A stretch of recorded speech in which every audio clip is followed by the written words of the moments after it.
Hello students, welcome again. आपका एक बार फिर स्वागत करता हूँ ऑनलाइन क्लास के अंदर। मैं पुरुषोत्तम सर।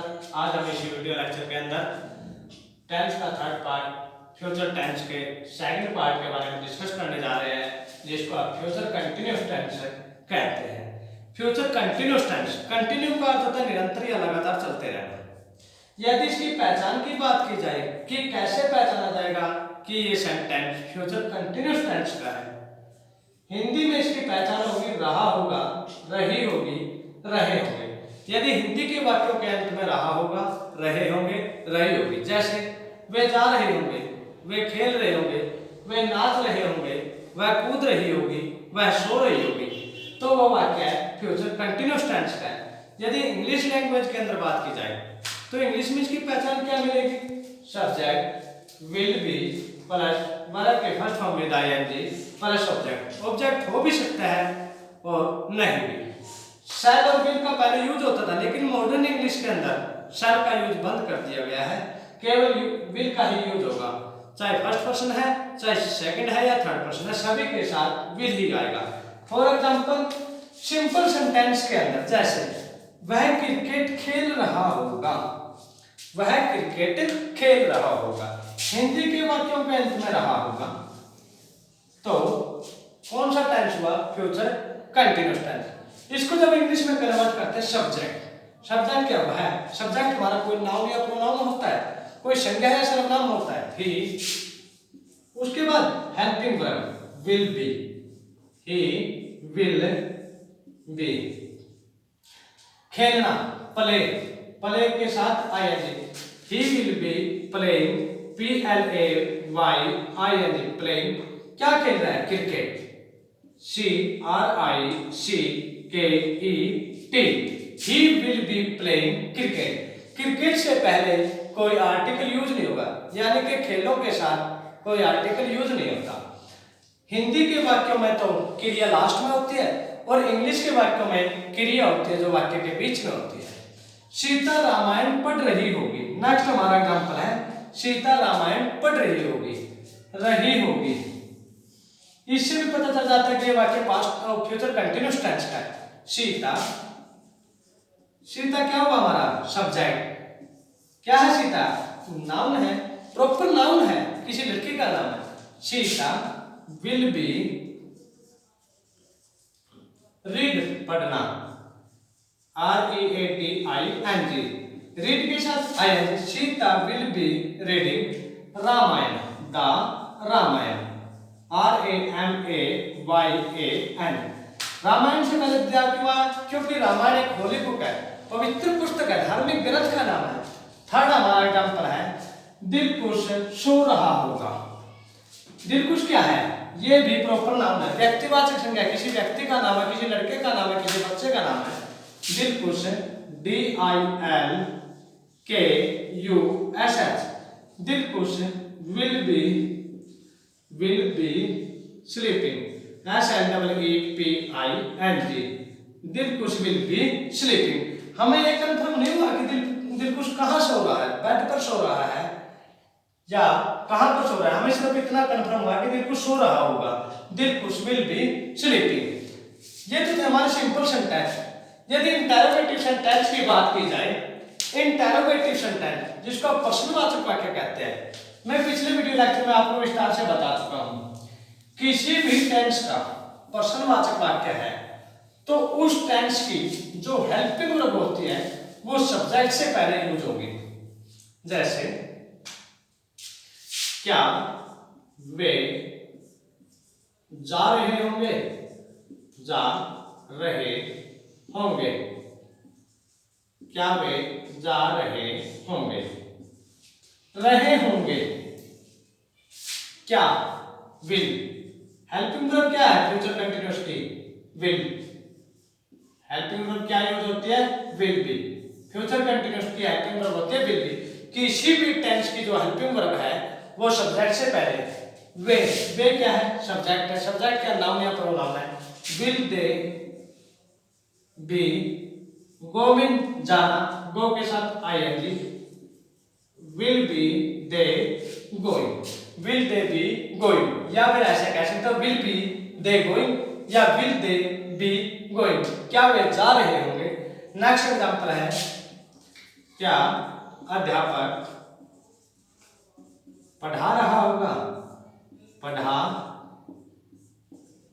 रहा होगा, क्या अध्यापक पढ़ा रहा होगा।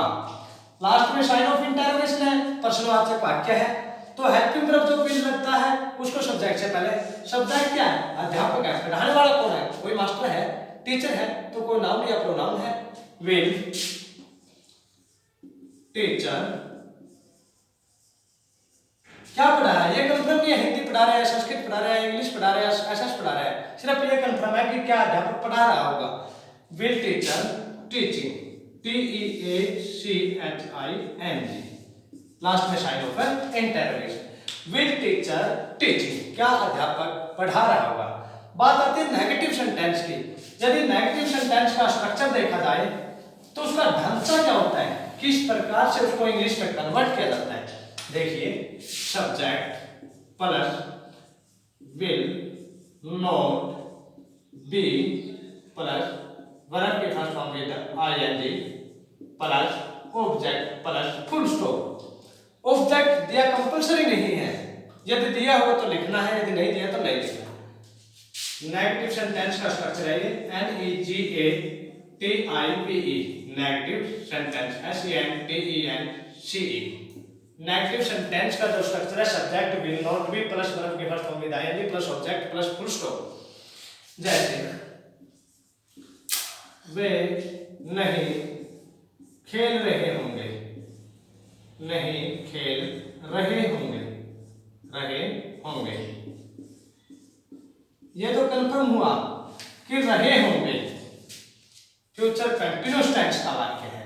तो इसको आप इंग्लिश में कन्वर्ट करते हैं, वे सब्जेक्ट, दे विल, उसके बाद not, they will not B, खेलना प्ले, प्ले के साथ IN, they will not be playing.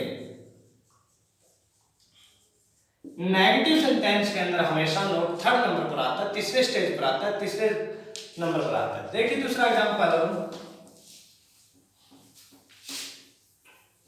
क्या वह स्कूल नहीं जा रहा होगा, वह स्कूल नहीं जा रहा होगा, वह स्कूल नहीं जा रहा होगा, रहा होगा, वह स्कूल नहीं जा रहा होगा। बिल्कुल इजी सेंटेंस है, बिल्कुल इजी एग्जांपल है। He will not be going to school, he will not be going to school, last में फुल स्टॉप। वह विद्यालय या वह स्कूल नहीं जा रहा। बात आती है लास्ट स्ट्रक्चर की, आखिरी ढांचे की। यदि वाक्य सिंपल है तो भी हम बना सकते हैं, यदि इंटरोगेटिव है तो भी हम बना सकते हैं, यदि नेगेटिव है फिर भी हम बना लेंगे। बात वही आती है, यदि वाक्य इंटरोगेटिव और नेगेटिव दोनों प्रकार का है तो उसको कैसे इंग्लिश में कन्वर्ट करेंगे। देखिए, interrogative INTERROGATIV, interrogative and negative NEGATIV, negative sentence SENTENCE। दो एग्जांपल आपके सामने रखूंगा और दोनों एग्जांपलों को सॉल्व करूंगा। क्या वह पुस्तक, क्या वह पुस्तक नहीं लिख रहा होगा, लिख रहा होगा, क्या वह पुस्तक नहीं लिख रहा होगा। लास्ट में साइन ऑफ इंटरोगेशन। नेक्स्ट हमारा एग्जांपल है, क्या मोनिया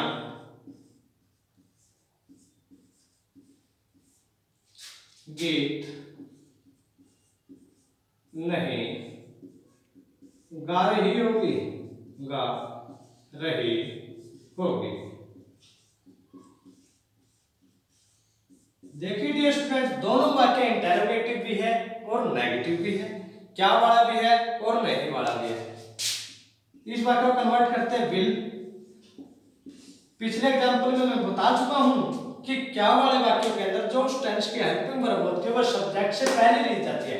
सब्जेक्ट हमारा वह है, वह को इंग्लिश में ही कहते हैं। Will he not, third number पर नोट आता है, 1 2 3। उसके बाद be, will he not be. देखिए विल ही नोट बी क्या लिखना, राइट, राइट के साथ ING, will he not be writing a book. Last में sign of interrogation. Will he not be writing a book, क्या वह पुस्तक नहीं लिख रहा होगा, या ए बुक नहीं लिखोगे तो डायरेक्ट बुक लिखोगे तो भी आपका वाक्य करेक्ट माना जाएगा। राइट होगा आपका जो आंसर है, will he not be writing book. क्या मोनिया गीत नहीं गा रही होगी, विल मोनिया एम कैपिटल, क्यों कैपिटल क्यों, क्योंकि ये प्रॉपर नाउन है, किसी व्यक्ति का नाम है, किसी लड़के का नाम है, किसी लड़की का नाम है। विल मोनिया नॉट बी सिंग गाना, singing SINGING, singing a song. Last में साइन ऑफ है interrogation. Will Moniya not be singing a song. I hope, मैं आशा करता हूं कि यह वीडियो आपको पसंद आई होगी। प्लीज लाइक शेयर और सब्सक्राइब माय चैनल। यदि किसी विद्यार्थी को किसी प्रकार का डाउट है तो वह विद्यार्थी भी मेरे से पूछ सकता है। धन्यवाद।